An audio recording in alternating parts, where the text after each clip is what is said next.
And so began the revolution that has brought me to democracy's most famous home, the Congress of the United States.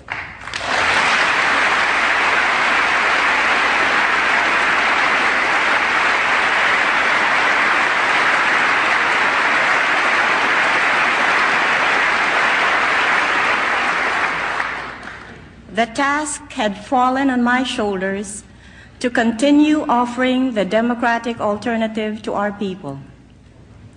Last year, in an excess of arrogance, the dictatorship called for its doom in a snap election. The people obliged. With over 1 million signatures, they drafted me to challenge the dictatorship, and I obliged. The rest is the history that dramatically unfolded on your television screens and across the front pages of your newspapers. You saw a nation armed with courage and integrity stand fast by democracy against threats and corruption. You saw women poll watchers break out in tears as armed goons crashed the polling places to steal the ballots. But just the same, they tied themselves to the ballot boxes. You saw a people so committed to the ways of democracy that they were prepared to give their lives for its pale imitation. At the end of the day, before another wave of fraud could distort the results, I announced the people's victory. The co-chairman of the United States Observer Team, in his report to the President, said, "I was witness to an extraordinary manifestation of democracy on the part of the Filipino people.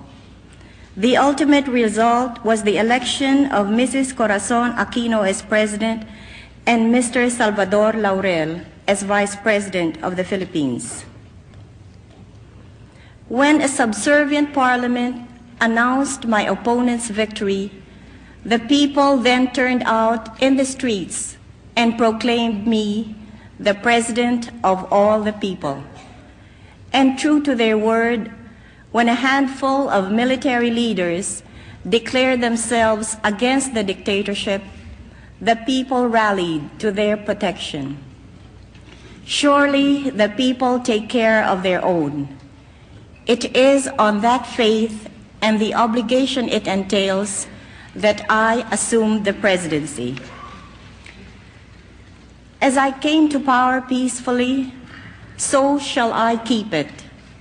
That is my contract with my people and my commitment to God."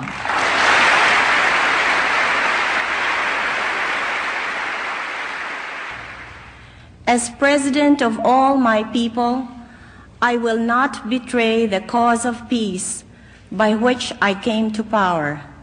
Yet equally and again, no friend of Filipino democracy will challenge this. I will not stand by and allow an insurgent leadership to spurn our offer of peace and kill our young soldiers and threaten our new freedom.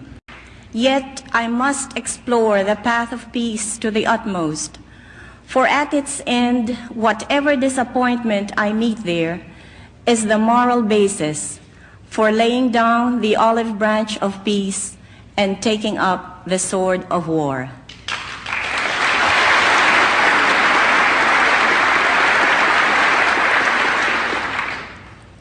Still, should it come to that, I will not waver from the course laid down by your great liberator. With malice towards none, with charity for all, with firmness in the right as God gives us to see the right, let us finish the work we are in to bind up the nation's wounds, to care for him who shall have borne the battle, and for his widow and for his orphans, to do all which may achieve and cherish a just and lasting peace among ourselves and with all nations.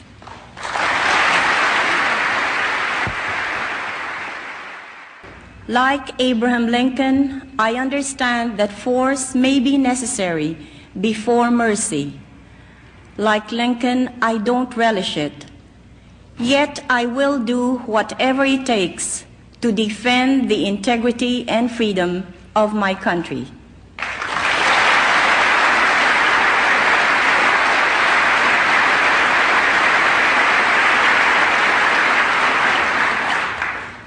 Today, we face the aspiration of a people who had known so much poverty and massive unemployment for the past 14 years, and yet offer their lives for the abstraction of democracy. Wherever I went in the campaign, slum area or impoverished village, they came to me with one cry: democracy. Not food, although they clearly needed it, but democracy.